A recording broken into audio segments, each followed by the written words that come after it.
Ayan po mga idol. Tingnan nyo po yung okra namin. Nilalanggam po yung bunga. Ito nga po yung bulaklak. Nilalanggam po.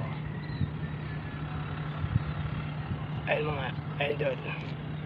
Ano po ba yung mga pang-spray nyo dito mga idol sa gantong sistema ng mga mga peste sa pananim, mga langgam ho mga idol. Ito nga po pinupruning ko para ma-spray ngayon. Ano po mga pang-spray nyo dito para dagdag kalaman lang? Meron po kaming pang-spray dito, pero gusto ko pong malaman kung mga ano pang pwedeng i-spray dito. Yan mga idol. Kasi po yung bunga niya nagkakaroon ng mga damage,